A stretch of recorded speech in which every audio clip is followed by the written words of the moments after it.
Tamil media நேர்களுக்கு அன்பு வணக்கம். இன்றைய நேர்காணலில் நம்முடன் இணைந்திருப்பவர் டயட்டீஷியன் தாரிணி கிருஷ்ணன் மேம். வணக்கம் மேம். வணக்கம். இப்போ பார்த்தீங்க அப்படின்னா, பெரும்பாலும் மக்களுக்கு இப்போ டயபெட்டிஸ்ங்கிறது அதிகமா இருக்குல்ல மேம். குழந்தைங்களுக்கு கூட அதிகமா இருக்கு. ஸோ அத அவாய்ட் பண்ணணும்னா, அதுக்கு என்ன மாரி ஃபுட்ஸ்லாம் எடுத்துக்கிட்டா கரெக்ட்டா இருக்கும்னு நினைக்கிறீங்க? குழந்தைகளுக்கு வர டயபெட்டிஸ் ஜெனட்டிக்.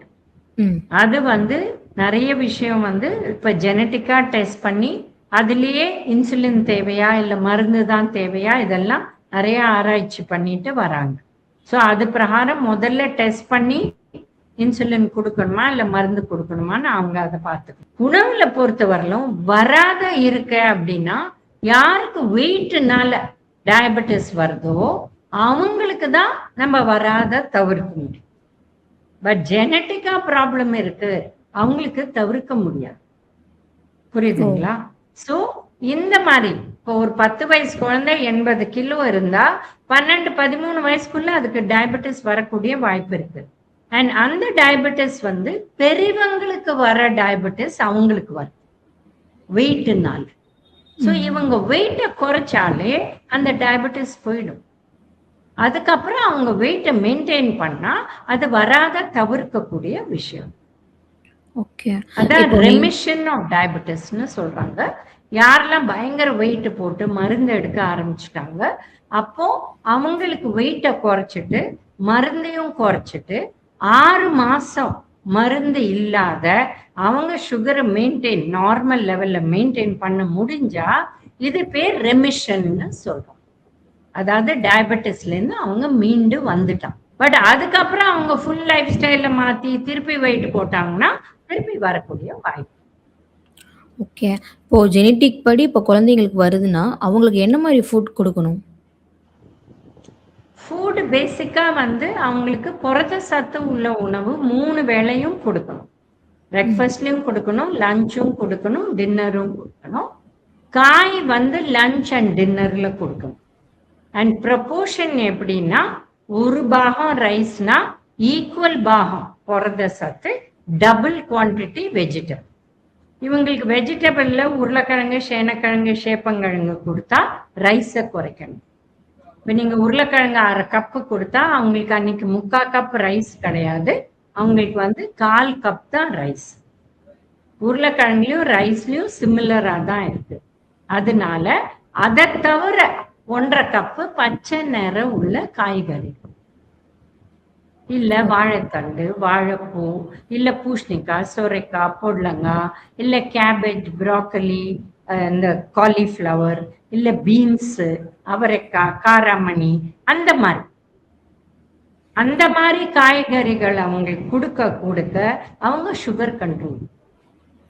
ஓ! இப்போ நார்மலா மேம் சுகர் இருக்கிறவங்களுக்கு அதிகப்படியான பசிய தூண்டும்னு சொல்லுவாங்க. இப்போ குழந்தைங்களுக்குன்னு வளரும் டைம்ல பார்த்தீங்கன்னா, அதிகமாவே அவங்க ப்ளே பண்றனால, விளையாடுறனால அதிகமாவே அவங்களுக்கு பசி எடுக்கும். அப்படிங்கிறப்போ அந்த குழந்தைங்களுக்கு கரெக்ட்டான முறையில இந்த ஃபுட்டெல்லாம் நம்ம குடுத்தாலும், ஸோ அவங்க அடிஷ்னலா ஸ்கூல்ஸ்ல இருக்கட்டும், கேன்டீன்ல வாங்கி சாக்லேட்ஸ் இந்த மாரி அதிகமா எடுத்துப்பாங்க இல்லையா? ஸோ அந்த மாரி இருக்கிறப்போ குழந்தைங்களுக்கு அந்த எக்ஸர்சைஸ் அந்த இதெல்லாம் குடுத்தோம் சுகர் இருக்கிற குழந்தைங்களுக்கு எக்ஸர்சைஸ் இதெல்லாம் குடுத்தா கொஞ்சம் கண்ட்ரோல் பண்ண முடியுமா? ஃபர்ஸ்ட் இந்த மாதிரி குழந்தைங்கள, அதாவது டைப் 1 டயபெட்டிஸ் இருக்கிறவங்க, அந்த ஜெனட்டிக் டயபெட்டிஸ், இவங்களுக்கு எக்ஸசைஸ் பண்ண போறாங்கன்னா அவங்க டீச்சர்கிட்ட சொல்லணும். அவங்க எக்ஸசைஸ் ஓட போறாங்க, இது பண்றாங்கன்னா உடனே அதுக்கப்புறம் சுகரை செக் பண்ணணும். அது கம்மியாகி அதனால ப்ராப்ளம் கூட வரலாம். ஸோ அந்த இந்த மாதிரி குழந்தைங்களுக்கு ஸ்கூல்லையே இந்த குளுக்கோஸ் டெஸ்ட் பண்றதை கொடுத்து அந்த டீச்சர்ஸ் கிட்ட ரெஸ்பான்சிபிலிட்டி விடுவாங்க. இந்த மாதிரி ரொம்ப விளையாடிச்ச அந்த குழந்தைன்னா உடனே பிளட் டெஸ்ட் எடுத்து ரொம்ப சுகர் லோவா இருந்தா அதுக்கு உணவு கொடுங்க அப்படின்னு சொல்லுவாங்க. ஸோ அந்த மாதிரி அந்த குழந்தைகளுக்கு பார்த்துக்கணும். ஏன்னா அவங்க இன்சுலின்ல இருப்பாங்க. புரியுது. எக்ஸசைஸ் பண்ணிக்கலாம் இல்லையா? எக்ஸசைஸ் பண்ணலாம், பட் மாடரேட்டா பண்ணணும். திடீர்னு ஒரு நாள் எழுந்து நான் 1.5 hour நான் கிரிக்கெட் விளையாட போறேன், இல்ல இது பண்ண போறேன்னா அதுக்கு முன்னாடியே அவங்க புரத சத்து உணவு சாப்பிட்டுட்டு பண்ணலாம். ஓகே. ஸோ அதே மாதிரி இப்போ சுகர் வர்றதுக்கு காரணம் இப்போ ஜெனட்டிக் இல்லாம நார்மலா சுகர் வருது இல்லையா? ஸோ அவங்களுக்குலாம் எதனால வருதுன்னு பார்க்குறீங்க? சுகர் அதிகமா எடுத்துக்கிறனால சுகர் வருமா? எப்படி மேம்? என்னென்ன அப்படி ஃபுட்ஸ் கிடையாது. அவாய்ட் பண்ணா இதுக்கு பண்ண முடியும்? சுகர் எடுத்துட்டதுனால டயபெட்டிஸ் வரும்னு கிடையாது. ம். பட் சுகர் நிறைய எடுத்தா வெயிட் போட்டு வெயிட் இப்போ அவங்க இருக்க வேண்டியது 60 கிலோ, பட் அவங்க இப்போ 85 100 கூட ஆயிட்டாங்க. அப்போ அவங்களுக்கு சான்சஸ் ஆஃப் டயபெட்டிஸ் ஜாஸ்தி ஆயிடும். அதனால வெயிட் தான் மெயின். சுகர் சாப்பிட்டதுனால டயபெட்டிஸ் வராது, பட் எக்ஸஸ் சுகர் சாப்பிட்டா வெயிட் ஏறும். வெயிட் ஏறினா டயபெட்டிஸ் வரும். ஓகே. இப்போ ஒரு சிலர்லாம் பார்த்தீங்க அப்படின்னா, ஃபாஸ்டிங்ன்னு ஒண்ணு எடுப்பாங்க. அப்படிங்கிறப்போ டயபெட்டிஸ் பேஷண்ட் வந்து ஃபாஸ்டிங் எடுத்துக்கிறாங்க அப்படின்னா, அது அவங்களுக்கு ஹெல்த் இஷ்யூ ஆறதுக்கு வாய்ப்பு இருக்கா? அவங்க டயட்டிஷியனை கன்சல்ட் பண்ணிட்டு தான் ஃபாஸ்டிங் பண்ணணும். ஏன்னா இன்சுலின் எடுக்கிறவங்க எல்லாம் டயபெட்டிஸ்ல ஃபாஸ்டிங் பண்ணக்கூடாது. யார் மருந்துல இருக்காங்களோ, என்ன மாதிரி மருந்து இருக்கு, லாங் ஆக்டிங்கா ஷார்ட் ஆக்டிங்கா, அது பிரகாரம் பார்த்து உணவு கொடுத்து நாங்க ஃபாஸ்டிங் கொடுப்போம். பட் பண்ணக்கூடாதுன்னு கிடையாது, தாராளமா. பட் அந்த மாரி டைம்ல நம்ம ஹெவியா எடுத்துக்கலனாலும், ஃப்ரூட்ஸ் இந்த மாரி மில்க் இந்த மாரி எடுத்துக்கலாம் இல்லையா அவங்க? அப்படி எடுத்துக்கிட்டாங்கன்னா உங்களுக்கு ஓகேவா இருக்குமா? மில்க் எல்லாம் நிறைய எடுத்துட்டா ப்ராப்ளம் வருமான்னு கேக்குறீங்களா? ம். மில்க் எதுவுமே நிறைய எடுத்துக்கூடாதுமா. ஏன்னா 5 வித உணவு நம்ம சொல்லியிருக்கோம் டெய்லி எடுக்கணும்னு. ஏதா ஒண்ணு குறைஞ்சதுன்னா இன்னொன்னு ஜாஸ்தி ஆயிடும். ஒண்ணு ஜாஸ்தி எடுத்தோம்னா இன்னொன்னு குறையும். அதனால பால் 400 ml தான் அடல்ட்ஸ்க்கு, குழந்தைங்களுக்கு 500 ml இதர் as மில்க் ஆக்கர்ட், அவ்வளவுதான் எடுக்கணும். அதுக்கப்புறம் மற்ற உணவெல்லாம் எடுக்கணும். புரத சத்து உள்ள உணவு, வெஜிடபிள்ஸ், ஃப்ரூட்ஸ் எல்லாம். ஓகே. இப்போ நெறைய பேர் டீ, காஃபி குடிக்கிறாங்க அப்படின்னா, அதுல சுகர் பேஷண்ட்லாம் சுகர் போடாம தான் குடிப்பாங்க. அது அப்படி குடிக்கிறனால தான் அவங்களுக்கு நல்லா இருக்குமா? இல்ல எப்படி மேம்? இல்ல அதுக்கு ஆல்டர்னேட்டிவ் அது போட்டுக்கலாமா? என்னது சுகர்? யாரு சுகர் பேஷண்ட் இருக்கிறவங்க சுகரே வேண்டாம். சுகர் பட் சுத்தமா சுகர் எடுத்துக்க இல்லாதவங்க, டயபெட்டிஸ் இல்ல, ஆ. பட் அவங்க சுகரை விட்டுட்டாங்க, அதுக்கு பதில் சுகர் ஃப்ரீ போட்டுக்கிறாங்க அப்படின்னா தேவை கிடையாது. அவங்க சர்க்கரையை விட்டுட்டு இப்ப பாலே கொஞ்சம் ஜாஸ்தி பண்ணிட்டு காஃபி டீல குடிக்கலாம். அவங்களுக்கு அப்படி சர்க்கரையை விடணும்னு ஆசையா இருந்தா அந்த மாதிரி பண்ணலாம். ஏன்னா சர்க்கரைனால நம்மளுக்கு ஒரு பெனிஃபிட்டும் கிடையாது. ம். அதனால அது விடுறதுனால ஒரு பிரச்சனையும் கிடையாது. புரியுதுங்களா? சோ அந்த மாதிரி பண்ணலாம். பட் ரொம்ப சின்னவங்க, இப்ப 10 வயசு 12 வயசு இவங்களே சுகர் ஃப்ரீ ஆரம்பிக்கிறோம்னா தேவை கிடையாது. என்ன ஒரு ஏஜ்ல இருந்து? வயசு 50 வயசு ஆயிடுச்சு, அவங்களுக்கு டயபெட்டிஸ் வந்துடுச்சு, இல்ல டயபெட்டிஸ் இல்ல, பட் அவங்க சுகர் கட் பண்ணோம்னா ஏதோ வாரத்துல 2 நாள் அவங்க சுகர் ஃப்ரீ எடுத்துக்கிறாங்கன்னா ஓகே. பட் ரொம்ப சின்ன வயசுல இந்த டயட்டுக்கு இருக்கேன்னு சுகர் ஃப்ரீ சாமான் சாப்பிடுறது நல்லது கிடையாது. ஓகே. ஸோ அதே மாரி மேம் இப்போ அ கன்சீவ் ஆன லேடீஸ் பார்த்தீங்க அப்படின்னா, அவங்களுக்கு ஆஃப்டர் பிரெக்னன்சி அந்த டைம்ல சுகர் வரும்னு சொல்லுவாங்க. அவங்களுக்குலாம் என்ன மாரி ஃபுட் எடுத்துக்கிட்டா கரெக்ட்டா இருக்கும் மேம்? அது வராம பிரெக்னன்சி தடுக்க. போதே வரக்கூடிய வாய்ப்பு இருக்கு. ஜெஸ்டேஷனல் டயபெட்டிஸ்னு இருக்கு. அப்ப அவங்க ரொம்ப ஜாகிரதையா பார்த்துக்கணும். ஏன்னா சுகர் கண்ட்ரோலை மெயின்டைன் பண்ணாதான் அந்த குழந்தை கரெக்டா வளரும். ம். ஏன்னா இவங்களுக்கு ஜெஸ்டேஷனல் டயபெட்டிஸ், அதாவது பிரெக்னன்சி போது டயபெட்டிஸ் வந்துடுச்சுன்னா அந்த குழந்தை வந்து பெருசா வளரும்.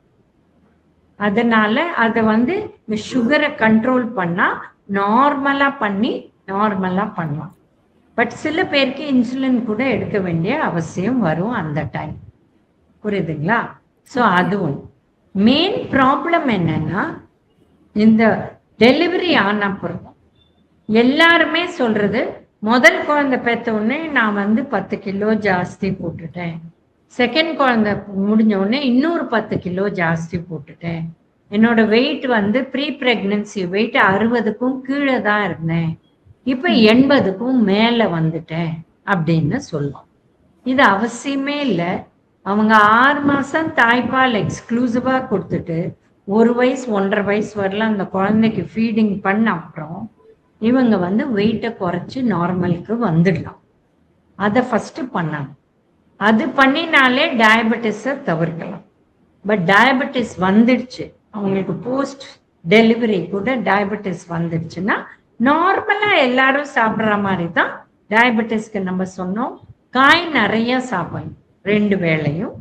பிளஸ் பழங்கள்ல பப்பாயா, போமோகிரானட் அதான் மாதுளம்பழம், பப்பாளி பழம், கொய்யாப்பழம் இதெல்லாம் தான் சாப்பிடணும். நிறைய மாம்பழம் இதெல்லாம் சாப்பிட்றேன்னா நல்லது கிடையாது. ஸோ அவங்களுக்கு டயட்ல லோ கிளைசிமிக் ஃப்ரூட்ஸ் இதான் கொடுக்கணும். ஃப்ரூட் ஜூஸே சாப்பிடக்கூடாது, கஞ்சி சாப்பிடக்கூடாது. இதெல்லாம் முக்கியமான கருத்து. ஓகே. அப்படி அவங்க பிரெக்னன்சி டைம்ல பார்த்தீங்க அப்படின்னா, அதிகமா சுகர் எடுத்துக்கிறாங்க அப்படின்னா, அவங்களுக்கு சுகர் வருதுன்னா, குழந்தைக்கும் வரதுக்கு வாய்ப்பு இருக்கா? குழந்தைக்கு வராது, பட் குழந்தை வந்து குண்டாயிடும். To become oh! Bigger in size. And இவங்க சுகரை சரியா மெயின்டைன் பண்ணலைன்னா பிரெயின் ஹெல்த் கூட அஃபெக்ட் பண்ணக்கூடிய வாய்ப்பு இருக்கு குழந்தை. ஓகே. அதனால நார்மல் சுகர் மெயின்டைன் பண்றது ரொம்ப ரொம்ப முக்கியம். அப்படி உங்களுக்கு பிரெக்னன்சில டயபெட்டிஸ் வந்துச்சுன்னா. ஓகே. இப்போ டயபெட்டிஸ் பேஷண்ட்ஸ் பார்த்தீங்க அப்படின்னா, ரெகுலரா டேப்லெட்ஸ் எடுத்துக்கிறது வழக்கமா இருக்கும். டேப்லெட்டே எடுத்துக்காம ஒன்லி ஃபுட் அதிலேயே கண்ட்ரோல் பண்ண முடியுமா? ப்ரீ டயபெட்டிஸ்ங்கிற ஸ்டேஜ்ல தான் டயபெட்டிஸ்க்கு போய் மருந்து எடுக்காத ஸ்டேஜ் அது. அந்த ஸ்டேஜ்ல ஈஸியா டயட் அலோன்ல மாற்ற முடியும். ஸோ தட் அவங்களுக்கு டயபெட்டிஸ் வராத தவிர்க்க முடியும். பட் டயபெட்டிஸ் வந்துடுச்சு மருந்து எடுக்கிறாங்கன்னா ரொம்ப ஸ்ட்ரிக்ட் டயட், ரொம்ப ஸ்ட்ரிக்ட் எக்ஸசைஸ் பண்ணா ரெமிஷனுக்கு வரலாம். தவிர்க்க முடியாது. மாத்திரை வேணா குறைக்கலாம், நிறுத்தலாம். பட் ரெகுலரா அவங்க செக் பண்ணும். ஏன்னா இவங்க மதில் செவுத்து மேல பூனை தான். எப்ப வேணா அவங்களுக்கு டயபெட்டிஸ் வரலாம். இவங்க எக்ஸசைஸை விட்டுட்டு, இல்ல உணவை சரியா சாப்பிடாத, இல்ல ஹை ஸ்ட்ரெஸ் ஆயிட்டாங்க, இல்ல நைட்ல ஒழுங்கா தூங்குறது இல்லை. அண்ட் தூங்குற டைமும் 10 மணி ராத்திரியிலேருந்து காலையில 6 மணிக்குள்ள. இதெல்லாம் மெயின்டைன் பண்ணாதான் அவங்க டயபெட்டிஸ் வராத தவிர. ஓகே. இப்போ காமனா கேட்குறேன். இப்போ டேப்லெட்ஸ் எடுத்துக்கிறாங்க அப்படிங்கிறப்போ, சம்டைம் அவங்க எடுக்க முடியாத சிச்சுவேஷனும் வரும் இல்லையா? ஸோ அவங்க ஆரம்பத்துல இருந்தே ஃபுட்ட கரெக்ட்டா எடுத்துக்கிட்டாங்க அப்படின்னா, ஸோ அது அவங்களுக்கு பெருமளவுல ப்ராப்ளம் வர்றதுக்கு வாய்ப்பில்ல. அப்படிங்கிறப்போ, காமனா எல்லாருமே குழந்தைங்க, பெரியவங்க வரைக்கும் எல்லாமே இந்த ஃபுட்ட எடுத்துக்கிட்டா அவங்க சுகர் கண்ட்ரோலா இருக்கும் அப்படின்னா என்னென்ன ஃபுட்ஸ்லாம் சொல்வீங்க? பேசிக்கா புரத சத்து நம்ம இந்திய நாட்டு உணவுல கம்மியா இருக்கிறது புரத சத்து. ஸோ இது 3 வேளையும் எடுக்கணும். அப்புறம் வந்து காய் 2 வேளை எடுக்கணும், பழம் 1 வேளை எடுக்கணும், பால் ஒரு நாளைக்கு 400 ml. எண்ணெயை குறைக்கணும். எதை குறைக்கணும்? ரைஸு, தோசை, இட்லி இதெல்லாம் குறைக்கணும். சேவை, ரவா உப்புமா, சேமியா உப்புமா இதெல்லாம் குவான்டிட்டியை குறைக்கணும். எது ஜாஸ்தி பண்ணணும்? புரத சத்து உள்ள உணவு, அதை டீட்டெயில்டா சொல்லிட்டோம். அப்புறம் காய் ஜாஸ்தி பண்ணணும், எண்ணெயை குறைக்கணும், ஃப்ரைட் ஐட்டம்ஸை குறைக்கணும். ஓகே. அப்போ இதெல்லாம் அவாய்ட் பண்ணி கண்ட்ரோலா சாப்பிட்டாலே அந்த டேப்லெட்ஸ் அவசியமா எடுத்துக்கணுன்றது அவசியம் இல்லை இல்லையா? இல்ல இல்ல அப்படி சொல்லணும். ப்ரீ டயபெட்டிஸ் ஸ்டேஜ்ல டயபெட்டிஸ் வராத தவிர்க்க முடியும். டயபெட்டிஸ்ல நம்ம மருந்து வந்து எடுத்துக்கணும்னா எடுத்துதான் ஆகணும் சுகர் மெயின்டைன் பண்ண. அதை உங்களுக்கு எடுக்க வேண்டாம்னா நீங்க இந்த மாதிரி அந்த அளவு அதுக்கு எக்ஸசைஸ்க்கும் டயட்டுக்கும் டீஸ்ட்ரெஸ்ஸிங்க்கும் முக்கியத்துவம் கொடுக்கணும். அப்பதான் நீங்க ரிவர்ஸ் பண்ணணும். ஓகே. ஸோ மேம் நிறைய இன்ஃபர்மேஷன் ஷேர் பண்ணியிருக்கீங்க. டயபெட்டிஸ் பேஷண்ட்டுக்கு என்னென்ன சாப்பிடணும் அண்ட் ப்ரீ டயபெட்டிஸ்க்கு என்னென்ன எடுத்துக்கணும் அப்படிங்கிறது டீட்டெயிலாக சொல்லியிருக்கீங்க. அண்ட் முக்கியமாக குழந்தைங்களுக்கு என்ன மாதிரி ஃபுட்ஸ்லாம் எடுக்கணும் அப்படிங்கிறதும் சொல்லியிருக்கீங்க. ரொம்ப நன்றி மேம். தொடர்ந்து பேசுவோம் மேம். தேங்க்யூ.